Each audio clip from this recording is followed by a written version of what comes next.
राउत ने बागियों को खुली चुनौती देते हुए कहा कि अगर किसी को जाना है तो पहले सांसद पद से इस्तीफा दे। ये क्या है, तमाशा बना के रखा है क्या आप लोगों ने? इस्तीफा दे दो, अगर किसी को जाना है वो इस्तीफा दे दो। लोकसभा में पार्टी के कुल 9 सांसदों में से 6 सांसदों ने उद्धव ठाकरे का साथ छोड़ने का फैसला कर लिया। दूसरे के खिलाफ आरोप करके या एमएलए एमपी के खिलाफ पैसा लेने का आरोप करना मुझे लगता है ठीक नहीं है। क्या पूरी रणनीति कई दिनों से तैयार की जा रही थी और क्या आने वाले दिनों में पार्टी के भीतर और भी बड़े चेहरे पाला बदल सकते हैं? संजय राउत ये सब बौखला गए लोग हैं। एक तरफ से हमारे खासदार हमारे एमपी फुटे नहीं ऐसा कहते, एक तरफ से उनको गाली देते, कभी बोलते वो बीके गए। ये सब जो बातें उनकी अंदरूनी बातें, हमको उनसे कोई लेन देन नहीं है। महाराष्ट्र की सियासत में एक बार फिर ऐसा सियासी भूचाल आया है जिसने उद्धव ठाकरे की राजनीतिक जमीन को हिला कर रख दिया है। जिस शिवसेना यूबीटी के दम पर उद्धव ठाकरे खुद को महाराष्ट्र की राजनीति में सबसे मजबूत विकल्प मानने की कोशिश कर रहे थे, उसी पार्टी के भीतर अब सबसे बड़ी बगावत फूट पड़ी है। लोकसभा में पार्टी के कुल 9 सांसदों में से 6 सांसदों ने उद्धव ठाकरे का साथ छोड़ने का फैसला कर लिया और लोकसभा स्पीकर ओम बिरला को पत्र सौंपकर खुद को अलग समूह के रूप में मान्यता देने की मांग की है।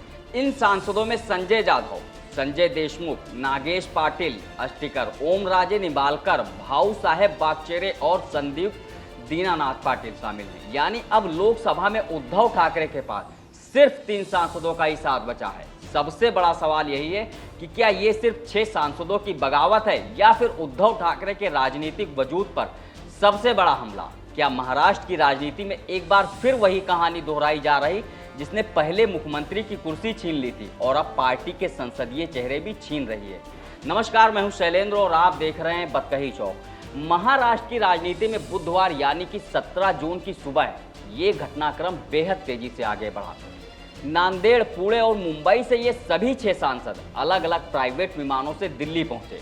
सबसे दिलचस्प बात यह रही कि उनके साथ एकनाथ शिंदे गुट के एक वरिष्ठ नेता भी मौजूद थे।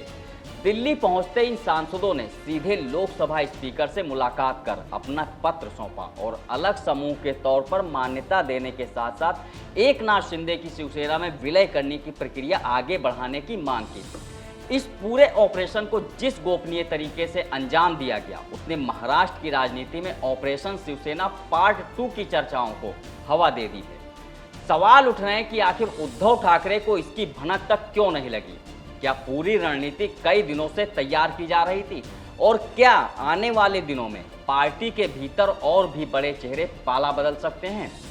इधर दिल्ली में जब बगावत की खबरें तेज हो रही थी उसी समय शिवसेना यूबीटी नेता संजय राउत ने अपने आवास पर प्रेस कॉन्फ्रेंस बुलाई, लेकिन इस प्रेस कॉन्फ्रेंस ने भी कई सवाल खड़े कर दिए। पार्टी के 9 सांसदों में से सिर्फ अरविंद सावंत, मुख्य सचेतक अनिल देसाई और नासिक के सांसद राज भाऊ ही वहां मौजूद थे, जबकि बाकी 6 सांसद पूरी तरह नदारद रहे। उनकी गैर मौजूदगी ने उसी वक्त साफ संकेत दे दिया था कि पार्टी के भीतर कुछ बहुत बड़ा पक रहा है।